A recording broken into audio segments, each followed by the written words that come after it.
ओम नमो भगवते वासुदेवाय नमः। पौष माह के कृष्ण पक्षी सफला एकादशी की व्रत कथा। युधिष्ठिर ने पूछा, हे भगवान, पौष मास के कृष्ण पक्ष की एकादशी का क्या नाम है? इस दिन कौन से देवता की पूजा की जाती है तथा उसकी विधि क्या है? श्री कृष्ण भगवान बोले, हे राजन, दान देने वाले की अपेक्षा मैं व्रत करने वाले से अधिक प्रसन्न होता हूँ। अब आप इस एकादशी का व्रत का महात्म्य सुनो।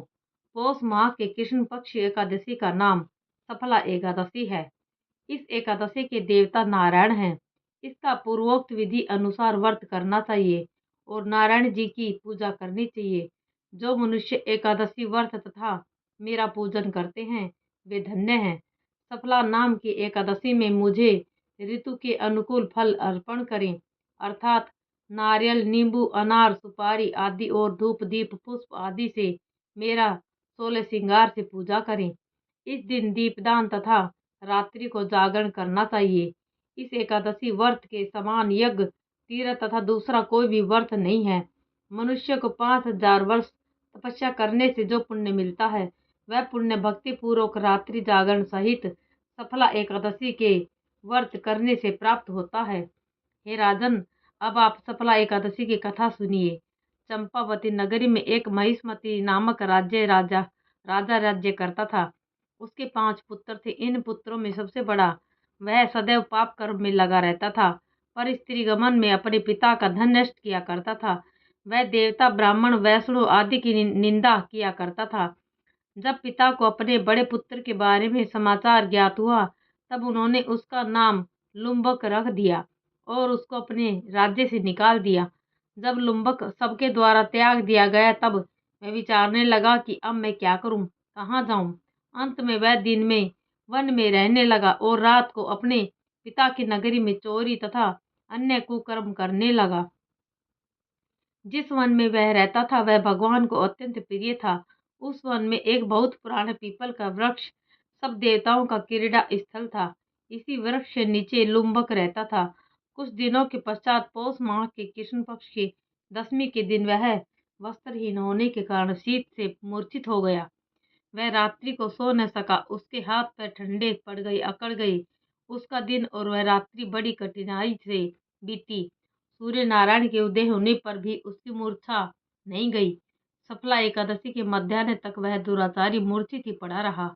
जब सूर्य की गर्मी से उसे होश आया तो अपने स्थान से उठकर वन में भोजन की खोज में चल पड़ा। उस दिन वह जीवों को मारने में असमर्थ था, इसलिए जमीन पर गिरे हुए फलों को लेकर पीपल के वृक्ष नीचे आया।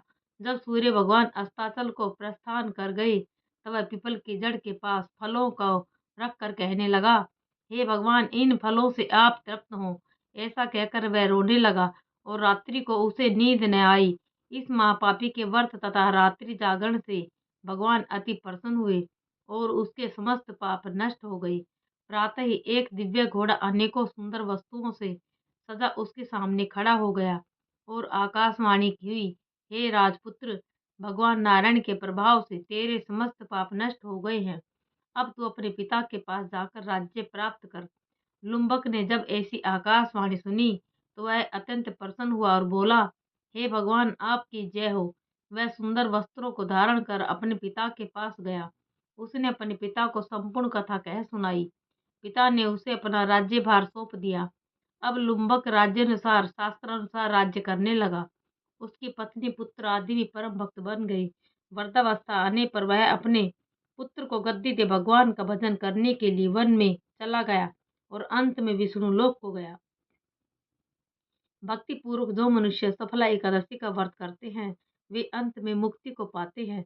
जो मनुष्य भक्ति पूर्वक सफला एकादशी का व्रत नहीं करते हैं वे पूंछ और सींग से रहित पशु तुल्य हैं। सफला एकादशी के महात्म्य का पाठ व श्रवण करने से अश्वमेध यज्ञ का फल मिलता है। कथा सार। इस कथा से हमें ईश्वर के प्रति अति कृपालु होने का प्रमाण मिलता है।